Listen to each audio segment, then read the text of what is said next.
هدوء. انا شوي يعني ان شاء الله يكون صوتي عالي. اول اقول لكم شو اللي صار معنا. احنا دخلنا سلمنا هاي المذكرة بالعربي وبالانجليزي. يا جماعة اسمعوا، خلينا نسمع. ما بصير هيك. رئيس الاتحاد المتطلبات في الامم المتحده باسم يلا طيب انا عشان بس دقيقة احكي لهم. احنا سلمنا بكل امانة مطالب المؤسسات كلها، وذكرنا انه كافة هاي المؤسسات لا تطالب كالعادة مطالبات. نحن نسأل ونريد الرد لماذا لا تقوم هيئة الأمم المتحدة بدورها.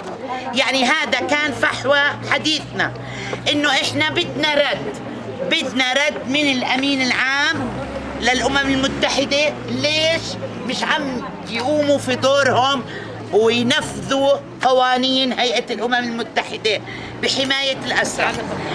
نتيجة هذا الحكي اقترح علينا انه لانه ما شفنا السفير، احنا كان مندوب عنه، اقترح علينا ناخذ موعد ثاني مع السفير، واتفقنا انه نشكل وفد ونيجي لزيارة السفير شخصيا ونتفق معه ونقدم كمان وجهة النظر مع المذكرة اللي ارتفعت بانه احنا بدنا رد من هيئة الامم. ما بيصير احنا نضلنا نبعث لهم مذكرات ويحطوها بالادراج. بدنا احنا رد. شو اللي بدهم يعملوا؟ الصوت يوصل، بدنا صوتنا يوصل. هذا جانب. الجانب الثاني انه اذا سمحتوا بدي اقرا لكم المذكره. مذكره الى الامين العام للامم المتحده، مقدمه من اتحاد المراه الاردنيه والهيئات والمنظمات النسائيه ومؤسسات المجتمع المدني في الاردن. السيد الأمين العام للأمم المتحدة السيد أنطونيو غوتيريس المحترم، تحية وبعد. نتوجه إليكم بهذه المذكرة والأسرى الفلسطينيون مستمرون في إضرابهم المفتوح عن الطعام في سجون الاحتلال الصهيوني منذ 17 نيسان 2017 من أجل تحقيق مطالبهم العادلة، والتي كفلتها كافة المواثيق والقوانين الدولية، والتي تعتبر حق طبيعي لكل أسير سياسي. إن أبرز هذه المطالب هو التوقف عن الاعتقال الإداري وتوفير أبسط متطلبات الحياة داخل السجون. فمن حق المعتقلين بزيارات دورية من كافة أفراد عائلاتهم دون قيد أو شرط، والتوقف عن مسألة الإهمال الطبي بحق الأسرى، وتوفير شروط آمنة خلال تنقلاتهم في البوسطة، بالإضافة للعديد من المطالب الحقوقية والإنسانية العادلة الأخرى. إن سلطات الاحتلال الصهيوني وحكوماتها المتعاقبة تواصل سياسة الاعتقالات والتنكيل ضد الفلسطينيين، حيث لا يزال العدو يختطف في سجونه حوالي 7000 أسير، من بينهم ما يقارب 330 طفل دون سن 18 من العمر، و68 أسيرة، و13 من نواب المجلس التشريعي. وبلغ عدد شهداء الحركة الأسيرة 212 أسير منذ عام 67.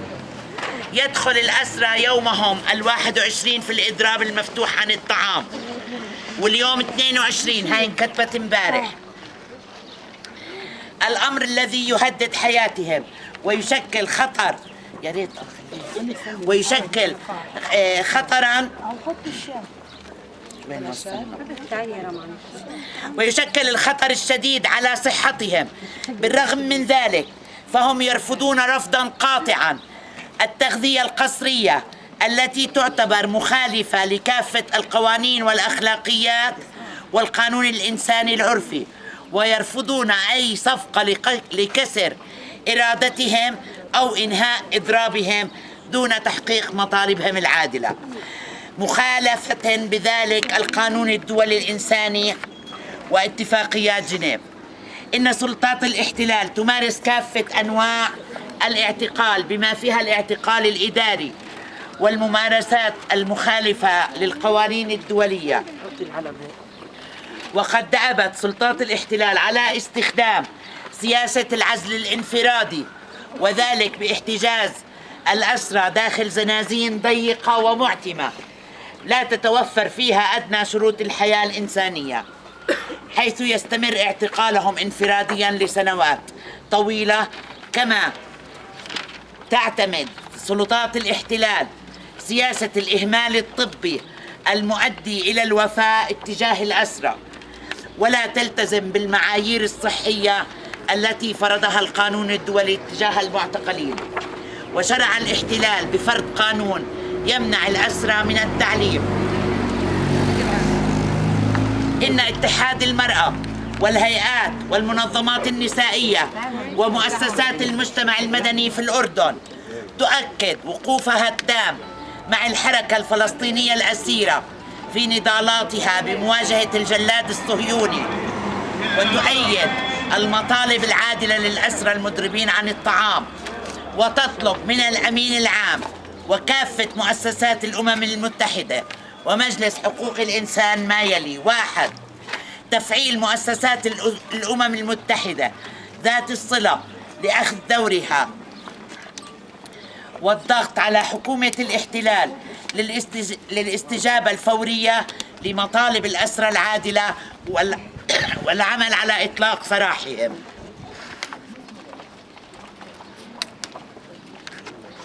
2. أن تتحمل مؤسسات الأمم المتحدة مسؤوليتها بتطبيق القوانين والمواثيق الدولية التي تؤمن الحياة الآمنة للأسرى. 3.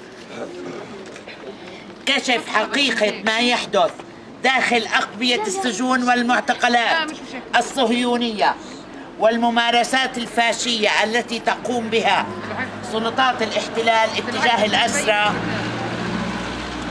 الفلسطينيين والشعب الفلسطيني. وتفضلوا بقبول فائق الاحترام المنظمات والهيئات: اتحاد المرأة، اللجنة الوطنية، معهد التضامن، الملتقى الإنساني لحقوق المرأة، الجمعية الأردنية لحقوق الإنسان. وين الورقة؟ في كمان كتير منظمات وأسماء شخصيات، بس أنا يعني بعتذر مش معطيني الصبايا بقية الورق. في حوالي كمان 3 صفحات. شكرا لكم. طيب قبل ما ننهي اعتصامنا بحب